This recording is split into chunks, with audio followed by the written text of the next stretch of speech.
Oggi prepariamo insieme una parmigiana che però è una variante della classica perché è fatta con patate, è bianca, con salsiccia e funghi, ipersaporita. Mi raccomando, seguitemi così la rifarete anche voi. Iniziamo proprio dalle patate che vado a pelare.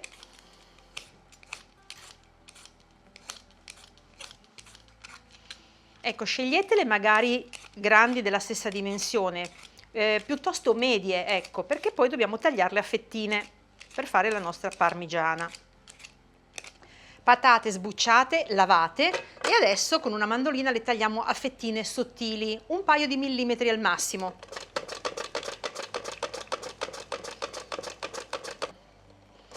Mi raccomando, fate attenzione alle dita. Eccole qui le nostre patate. Adesso le andiamo a sbollentare perché sembra che le patate anche così sottili si cuociano velocemente, ma in realtà non è così. Quindi acqua che bolle, andiamo a sbollentarle. Come vi dicevo, acqua che bolle, la andiamo a salare e ci andiamo ad aggiungere un paio di cucchiai di aceto di vino bianco. A cosa serve? A non fare spezzare le patate. Quindi adesso un po' per volta, quindi non tutte in una volta, le mettiamo all'interno della pentola e le lasciamo sobbollire massimo un paio di minuti, non di più. Quindi dopo 2-3 minuti scogliamo le patate, le mettiamo su un vassoio e mi raccomando, quando le bollite non bollitele con il fuoco troppo alto perché altrimenti quando l'acqua bolle vorticosamente sbatacchia le patate e ve le rompe. Invece noi abbiamo bisogno che le fettine rimangano intere. E adesso vado a sbollentarle tutte quante fino a terminare. Mi raccomando, un po' alla volta. Ecco le ultime patate che sto scolando.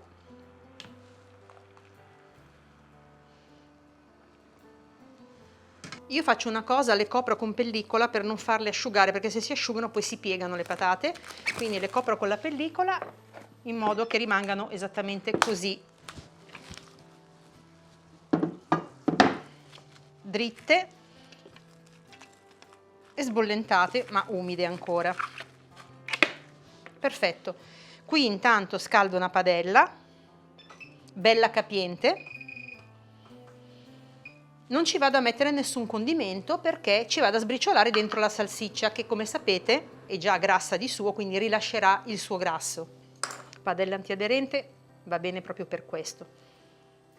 Facciamo uscire il grasso dalla salsiccia e non si attacca.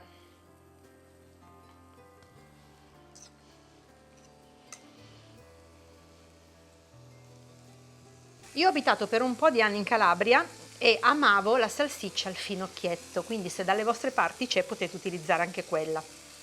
Ecco, qui siccome la salsiccia è tanta possiamo tenere il fuoco piuttosto vivace e adesso che ho finito di sbriciolarla tutta la facciamo sbianchire in modo che rilasci anche il suo grasso che poi ci servirà per la cottura di un altro ingrediente che andremo ad aggiungere.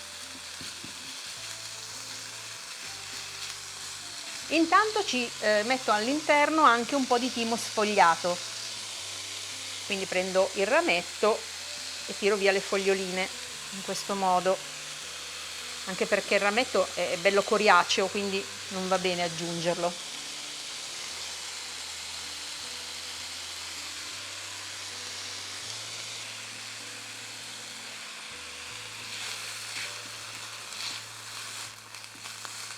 In questa fase, quando la salsiccia sarà tutta bella rosolata, se volete potete aggiungere anche un filo di vino bianco per sfumare.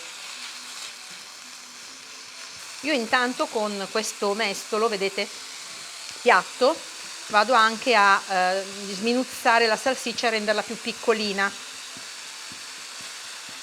La salsiccia è ben rosolata, adesso io la tolgo, la metto in un piatto e nella stessa padella vado a saltare i funghi, ci vorrà veramente poco. Non cambiamo la padella, tanto poi i gusti si mischieranno, no? Sia la salsiccia con i funghi all'interno del nostro piatto non vale la pena, anche perché la padella è bella calda, c'è anche un po' di, come si dice, grasso della salsiccia che ci aiuta con i funghi. Aggiungeremo un filo d'olio, ma proprio un filo.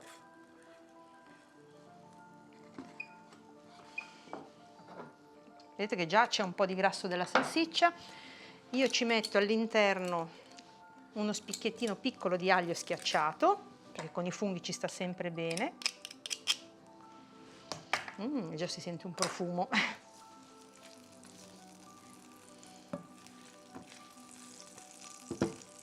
E aggiungiamo i nostri funghi champignon.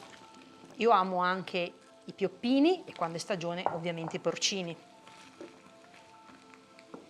Un pizzico di sale, fiamma piuttosto alta, perché i funghi non hanno bisogno di una fiamma bassa, altrimenti si lessano, anche perché perdono molta acqua, quindi li andiamo a saltare per un 5-10, no 10 è già troppo, 5 minuti è già più che sufficiente.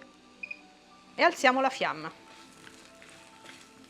L'importante è che alla fine i funghi siano asciutti, ok? Quindi non ci sia acqua in padella. Anche i funghi sono pronti, come vedete sono asciutti. Aggiungo un po' di prezzemolo, che è un grande classico nei funghi, per farli trifolati, e anche un po' di pepe. Sale l'abbiamo già aggiunto prima perché il sale aiuta subito a far fuoriuscire acqua, quindi è meglio metterlo subito. Non mettete mai troppo sale in questa preparazione perché ci sono tanti ingredienti già belli saporiti, ok? Quindi usiamo poco sale. Ho aggiunto il prezzemolo, posso spegnere il fuoco e tenere i funghi da parte. Ecco, adesso c'è l'ultima preparazione, che è la besciamella. Una pentola piuttosto capiente, la facciamo scaldare un attimo e ci aggiungiamo intanto il burro che si deve sciogliere. Prepareremo proprio una besciamella classica.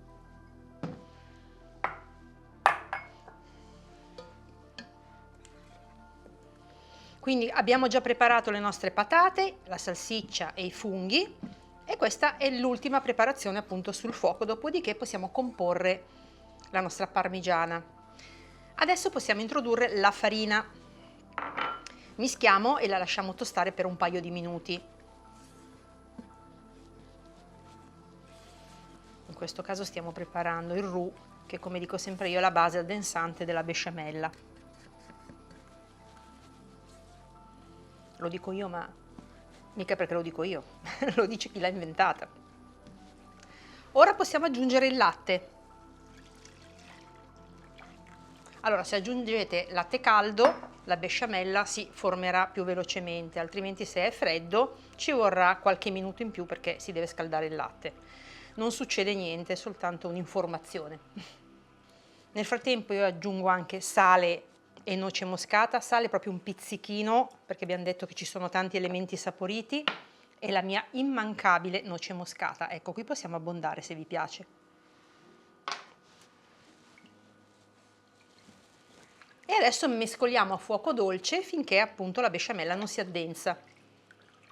La besciamella direi che è pronta, io l'ho lasciata leggermente più fluida del solito perché tanto poi asciugandosi, raffreddandosi diventa solida di suo. Non mi piace che sia troppo consistente. La verso in una ciotola e poi possiamo comporre la nostra parmigiana di patate. Eccoci con la teglia nella quale metteremo appunto tutti i nostri ingredienti. La prima cosa che dobbiamo fare è imburrarla un pochino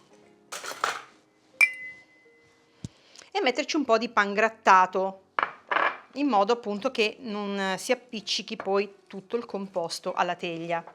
Soprattutto devo dire che sono i bordi, vedete? I lati della teglia che vanno ben imburrati e spolverizzati col pangrattato proprio perché non si attacchi la besciamella e tutti gli altri ingredienti. Quindi imburriamoli bene. Il burro in questo caso fa anche da collante quando poi metteremo il pangrattato, che lo farà aderire ovviamente, no? Alla superficie che abbiamo imburrato. Ok, ci siamo. Pangrattato, ne mettiamo un po'. Io ho messo sotto una teglia che possa poi raccogliere ovviamente il pangrattato quando faremo questa cosa, vedete?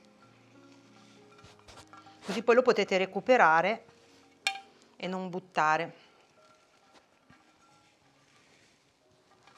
Ecco qua, avete visto? Abbiamo rivestito col pangrattato tutta quanta la nostra teglia. Facciamo cadere l'esubero. poi recupereremo quello che è rimasto lì dentro e adesso possiamo cominciare, non mettiamo il filo d'olio, appunto abbiamo messo il burro, a fare degli strati con le nostre patate. Le sovrapponiamo in modo da coprire interamente tutta la superficie e facciamo il primo strato. Avete visto come sono rimaste belle le patate? Vedrete che questa sarà una delle parmigiane che farete di più e che piaceranno anche di più in famiglia agli amici, perché è un po' insolita, però piena di cose buone. Ecco, magari i pezzettini più piccoli usiamoli per tappare un po' i buchini. Perfetto, ci siamo, abbiamo fatto il primo strato di patate, adesso è il momento della nostra besciamella. Allora, dobbiamo suddividerla in 3 perché noi faremo 3 strati di patate e quindi la besciamella dovrà bastare, diciamo, per tutti e 3 gli strati, ma lasciate diciamo, un po' di besciamella in più per l'ultimo strato che deve ricoprire bene tutto, ok? Quindi ad occhio. Comincio con questa, poi magari ne aggiungo ancora un po', la spalmiamo per bene sulle patate.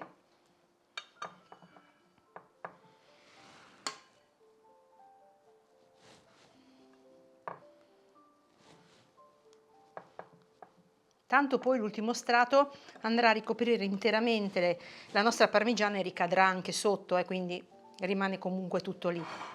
Ora abbiamo, dopo la besciamella, la salsiccia, anche qui diciamo dividiamola sempre in 3, anche se devo dire che gli ingredienti come salsiccia e funghi forse sono da mettere in modo più consistente al centro, no? Che non sopra, però diciamo che così potrebbe già andare bene. Salsiccia, spargiamo bene dovunque, e funghi. Ecco, se dovesse uscire un po' di acquetta dai funghi, cerchiamo di tenerla nella ciotola e di non metterla nella parmigiana, ok? Perché vedo che un po' di acquetta già c'è anche sul fondo, ma è normale, i funghi rilasciano acqua. Ora, non facciamo altro che mettere sempre 1/3 di pecorino di parmigiano,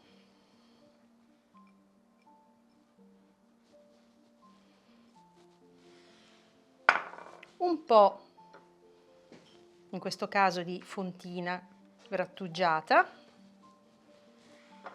può essere Emmental, Groviera, quello che volete, e la mia immancabile provola affumicata.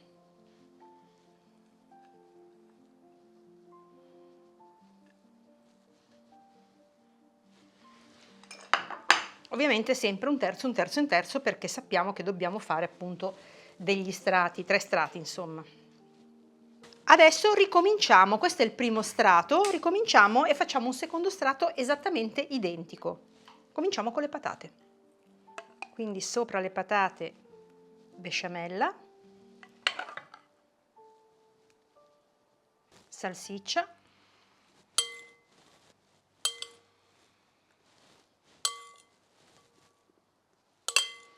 come dicevo ne metto un pochino più al centro che non sopra,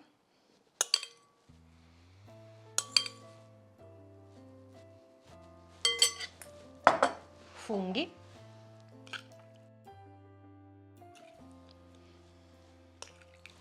e adesso formaggi.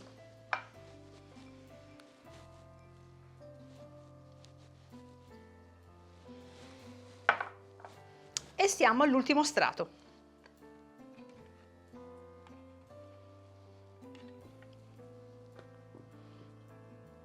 Eccomi all'ultimo strato, qui come vi dicevo ho tenuto un po' più di besciamella per ricoprire le nostre patate.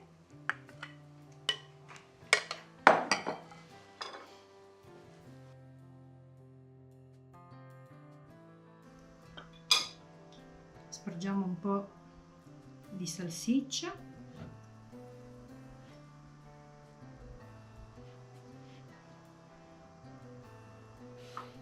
E terminiamo con i nostri formaggi.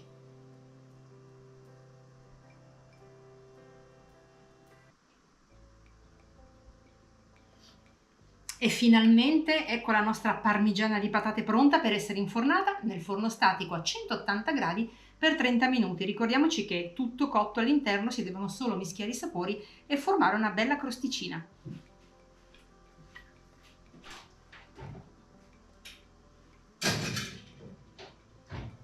Ecco la nostra parmigiana di patate sfornata. Io l'ho fatta riposare 10-15 minuti, infatti come vedete è ancora calda, però riesco a tenerla in mano, perché così si assesta e tagliamo meglio una fetta. Credo che non ci siano problemi, perché la parmigiana sicuramente è perfetta, però è sempre meglio lasciarla un attimino riposare e assestare prima di tagliare una fetta.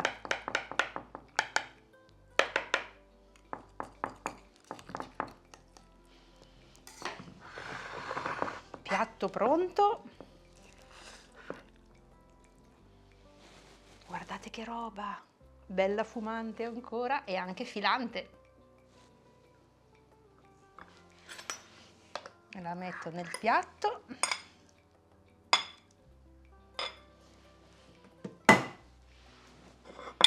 E adesso è arrivato il momento assaggio. Non potete neanche immaginare che cos'è. E come dico sempre io, mi raccomando, rifatela e fatemi sapere sul mio canale. Ciao e alla prossima!